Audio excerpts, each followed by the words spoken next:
Pag narinig mo na ang kampanilyang ito, hudyat na, paparating na ang masarap na merienda. Ang bida sa pagrampa sa kalsada tuwing hapon, ang matamis ba, maalat? binatog.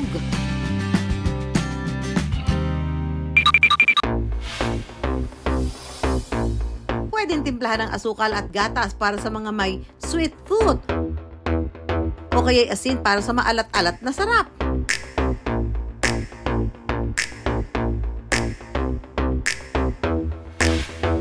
Pero ang versatile na binatog, pwede na rin may kapares na ulam.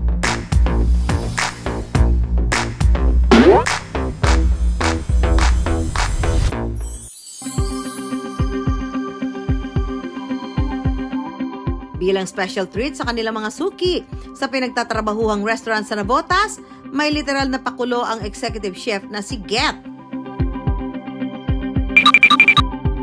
Matapos kasing pakuluan ng ilang oras ang mga butil ng mais para gawing binatog, sunod niya itong tinimplahan ng pampalasa para maging one-stop meal. Anong order nyo? Binatog ala sisig o with matching hipon at alige?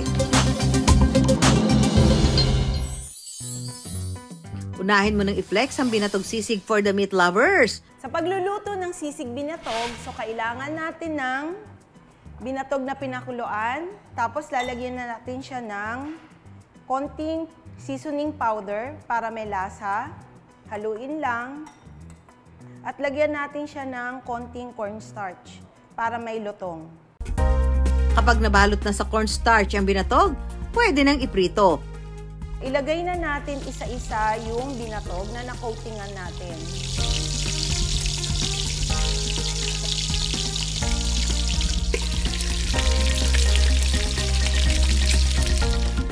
Pagkatapos mag-golden brown, so pwede na natin siyang hanguin.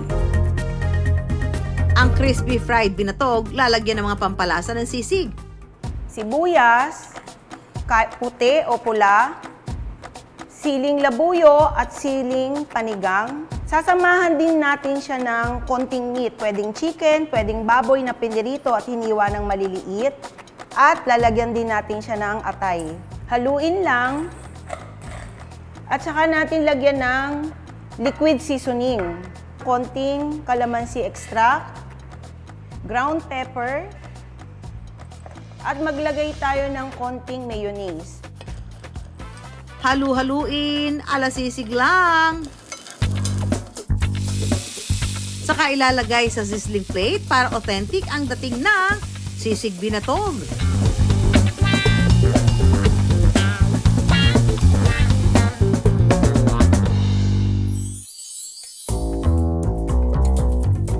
Para naman sa seafood lovers, hipon con alige binatog naman. Garlic. Igigisa lang ang bawang kasama ang alige. Isusunod na natin ngayon ang hipon. Lagyan natin siya ng konting paminta, asin, at lagyan na rin natin ng bell pepper, celery, or pwede rin onion leek. Pagluto na ang hipon, pwede nang itopping sa binatog.